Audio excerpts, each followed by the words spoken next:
everyone, welcome back to our RBT training. So before we wrap up DTT, I wanted to touch base on an equally important, if not as important or more important, teaching procedure called incidental teaching. Incidental teaching has actually been shown in research to be more effective than DTT. However, some people will definitely argue that. I think both of them have their place. But remember, when we were talking about the prerequisites for a child to take advantage of DTT, that there are some very specific things that make it a good teaching procedure for them, right? The child is incredibly distracted and they really need that intense one-to-one structured teaching session in order for them to learn. Sometimes incidental teaching is difficult for those children who really have difficulty attending because working within the natural environment is just not going to be conducive to learning for them. But in general, using naturalistic teaching has shown great effects for kids who it is appropriate for. So I definitely want to talk a little bit about it. And it's something I think that's going to be more easy for you to understand, as it's not so foreign and scientific, because it's pretty much what we use in our day-to-day world with kids to teach them about things. It's also what we consider naturalistic teaching. So incidental teaching is not a therapy in itself, but naturalistic teaching technique used in some therapies. No specific teaching method is applied.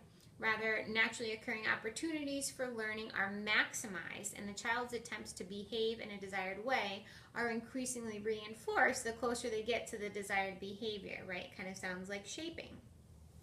Incidental teaching is based on applied behavioral analysis therapy. Okay, so the key here is that unlike direct teaching trials, where it's teacher directed and everything is set up beforehand and prepared for the child, naturalistic teaching uses naturally occurring opportunities. Okay, so for example, if there's a ball on a shelf and the bubbles and the child is sitting there next to you going and you use some sort of name procedure. Oh, what do you want? And you help them sign ball, good, and you get the ball and give it to them. That could be an example of using a naturalistic teaching or incidental teaching. Okay, it was in the moment, it wasn't contrived, you didn't purposefully set that up.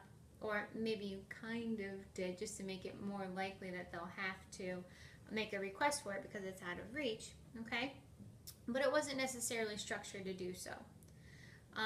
Incidental teaching is suitable, like we said, for people of all ages who have autism or developmental delays, or typical kids, really. You can use this, with your everyday munchkin who's just learning language. But it's typically within our field used for children whose ages range from 2 to 6. So incidental teaching is used to improve language and other communication skills in children with autism. It also aims to help children transfer skills from one situation to another and to encourage them to start conversations.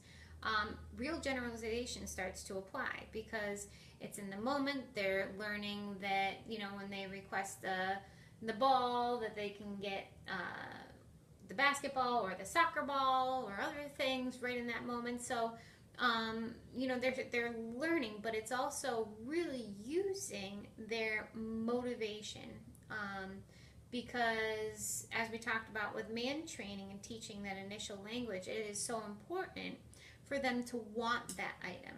Okay, and that's why one of the reasons why incidental teaching is so successful is because it really uses those self-interests, and because they're really valuable, those self-interests, it creates more motivation for them to learn the skill. So that's kind of the idea behind it. Incidental teaching is based on the idea that if a skill is rewarded, a child will use it more often. All natural teaching techniques assume that a child will use skills more easily in a wide range of situations if those skills are learned in a natural environment like playtime, instead of a highly structured setting like a clinic. Incidental teaching relies on child's natural interest as the basis for learning, with the teacher following the child's lead. So what does it involve? Incidental teaching involves using several steps to improve communication skills. So one, we set up an interesting environment for the child, such as a play area with lots of things that we know that they enjoy to use and that they're likely to request.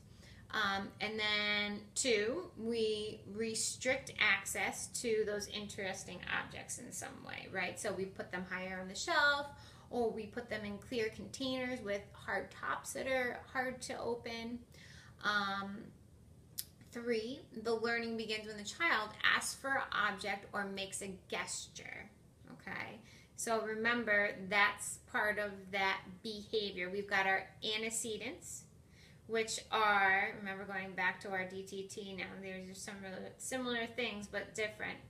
Our antecedents are setting up the environment in a way that gives them more opportunities to learn, right? Putting things that are harder to access out of reach, things that we know that they like.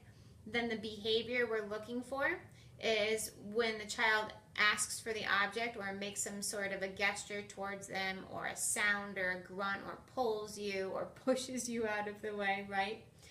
And then our prompt, what do we do, right? Typically it's like, oh, what do you want? Or try again, or maybe just giving them a look, like an expectant look. And then the behavior or the response. So you're waiting until the child responds. I want the ball, or bubbles, or my turn, okay? Or put it on top, or put it in, or car, or faster, go slow. All of those are languages that would be acceptable responses.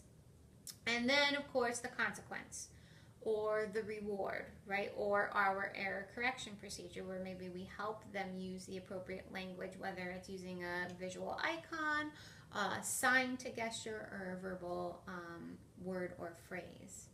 So incidental teaching can be incredibly useful, but it can also be very time intensive. It might require many hours a day depending on the needs of the child.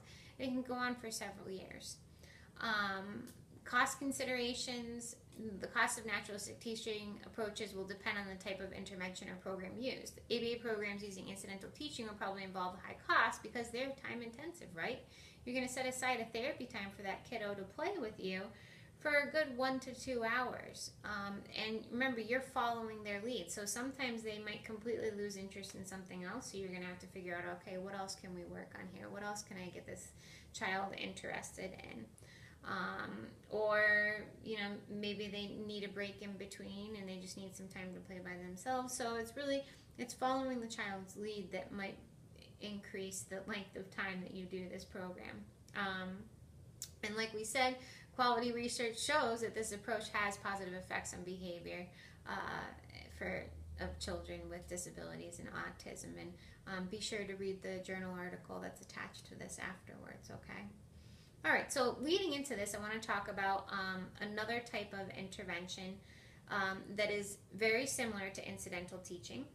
And here it's called pivotal response training. So pivotal response training was developed by Robert Kogel and Lara Schreiberman. It's an empirically validated treatment. That means that it's based on the principles of ABA techniques, and it's shown to demonstrate progress in learning certain skills. PRT builds on learner initiative and interest, just like incidental teaching, and is particularly effective also for developing communication, language, play, and social behaviors, okay? The components of PRT are very similar to incidental teaching, and that we have those antecedents that are gaining the child's attention, exercising something what we call shared control, okay? So there's a balance between the therapist and the child. The instructor and learner have opportunities for turn taking and choice making. Essentially, there's a volley. Okay, there's play. They're going back and forth with the items, and it's used in that teaching process. The instructor generally maintains control of some components while relinquishing control of other components to the learner. Okay, this also increases the motivation. So, for example, if you were teaching a child how to use a car ramp, and maybe you're also working on them requesting with the car, then what you would do is maybe you would have all of the car pieces first. Okay, you'd have control of all of those, and then you'd have the car ramp there, and then the child would literally have to ask you, car or my turn, and then you would give them a car. They could put it on the ramp, it goes down, and you take it again, and then they have to make a request again. But then after a few turns, then maybe you give them the cars, and then they have the cars, and then you make requests of them. My turn, or give me car. They give you the car, you put it on the ramp, right? Make some really fun cause and effect for them, so it's reinforcing some motivation to give them you a turn with their favorite toy. But that's really what that shared control is. I'm not sure if you saw the video yet of me working incidental teaching with a child, but she's really motivated by this ball toy. And so what I have is I have the balls in my lap, and what I'm doing is I'm waiting for her to make a command or a request for the ball. And as soon as she does, then I give her the ball, she gets it, and she gets to put it into the ball machine, tap, and she plops it, and it goes down, okay? So PRT really takes advantage of student motivation as well, and that's part of why it's called that pivotal piece, because it's so pivotal that we use a motivating stimuli in order to get them to respond, and hence pivotal response training. Okay, using those things, we can teach a variety of other skills off of that pivotal behavior. Okay, all right, so up here I'm going to put a T-chart. I've got one on there, so I'm going to just add to the T-chart. One side I'm going to put PRT, and on the other DTT. So let's just go over the differences between the two. So PRT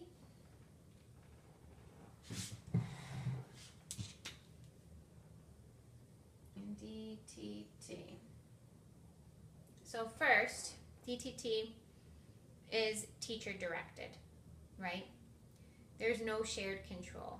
There's no volley back and forth.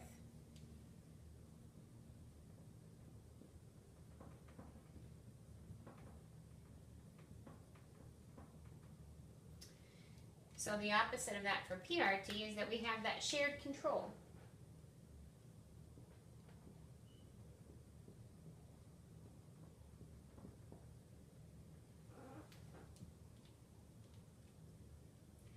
This is not quite as motivating as shared control, right? Where we also use child-directed,